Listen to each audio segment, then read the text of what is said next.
berkisah tentang seorang penyandang disabilitas yang menamai dirinya Jose. Nama tersebut diambilnya dari tokoh favoritnya di salah satu buku yang sering dibacanya. Dia memiliki dunia sendiri yang diyakininya adalah dunianya. Suatu ketika, dia bertemu dengan seorang pria bernama Yong Seok, seorang mahasiswa tingkat akhir. Saat itu, kursi roda Jose sedang rusak dan Yong Seok datang membantunya dan mengantarkannya pulang ke rumahnya. Jose tinggal bersama seorang nenek yang bekerja sebagai pemulung. Pertama kali bertemu dengan Jose, Yong Seok merasa ada yang aneh dengan Jose. Jose memanggilnya anak, padahal mereka hampir seumuran. 밥 먹고 가요, 학생. 내가 해줄 수 있는 건 없고. Jose juga memberinya makan sebagai ucapan terima kasih.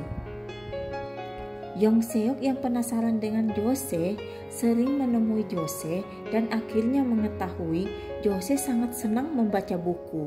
Dia juga sangat menguasai tentang whisky. 캐스크 스트렝스 리미티드 에디션. Jose mengaku bahwa dia lahir di Budapest pada tahun 1987. Ayah dan ibunya bertemu di Berlin pada tahun 1986. Dia pernah berkelana di beberapa negara dan tinggal di tempat terindah. Dan sekarang dia menetap di rumah tersebut. Suatu ketika, Jose meminta Yong Seok menemui seorang pria untuk memperbaiki kursi rodanya. Dan anehnya, Jose memanggil pria tersebut anak. Padahal pria tersebut lebih tua dari Jose. 엄마한테 말버릇하고는 좋은 거 챙겨 먹으라는데. 비실래 네가 왜 내 엄마냐? Karena penasaran, Yong Seok pun menanyakan hal tersebut pada pria tersebut. Yong Seok akhirnya mengetahui kebenaran tentang Jose. Jose adalah seorang anak yatim piatu. Di umur 2 bulan, orang tuanya meninggalkannya di kantor polisi dan kemudian dia dimasukkan di panti asuhan. Pria tersebut juga berasal dari panti asuhan. Sejak kecil, Jose menganggap pria tersebut sebagai anaknya karena pria tersebut tidak memiliki ibu. Di umur 10 tahun, Jose kabur dari panti asuhan dan kemudian tinggal bersama nenek yang saat ini bersamanya. Dia sudah menganggap nenek tersebut adalah neneknya sendiri. Jose tidak suka keluar rumah. Dia menganggap dirinya dikurung karena telah membunuh seseorang. Kehidupan Jose sangat sulit, sehingga dia hidup dalam imajinasinya sebagai orang lain. Dia sangat suka membaca buku dan menganggap dirinya tokoh di dalam buku tersebut. Yong Seok yang mengetahui hal tersebut semakin tertarik dengan Jose, entah karena dia jatuh cinta dengan Jose atau hanya rasa iba dengan kehidupan Jose. Yong Seok sebenarnya sudah memiliki teman dekat wanita bernama Sokyung. Sokyung juga merupakan seorang mahasiswa sama seperti Yong Seok. Melihat kehidupan Jose dan neneknya yang serba kekurangan, membuat Yong Seok menawarkan kepada nenek tersebut untuk mau mendapatkan bantuan sosial dari komunitas relawan yang dikenalnya. Yong Seok menjelaskan bahwa relawan tersebut bisa membantu merenovasi rumah Jose dan neneknya sehingga layak untuk dihuni. Mendengar tawaran tersebut, nenek Jose pun bersedia menerima bantuan sosial dan mempersilahkan para relawan untuk membersihkan rumahnya. Sokyung yang mengetahui hal tersebut mampir melihat pekerjaan para relawan di rumah Jose. Dan melihat bahwa Jose merupakan penyandang disabilitas hampir seumuran dengan mereka. Jose melihat kedekatan Yong Seok dan Sokyung meminta Yong Seok tidak menemuinya lagi. 부탁이야. 오지 말아줘.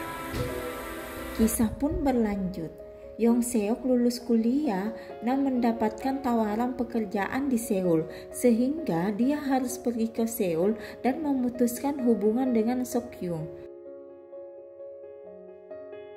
Hanya saja saat Yong Seok berada di Seoul, pekerjaannya tidak berjalan lancar sehingga dia harus mencari pekerjaan yang lain.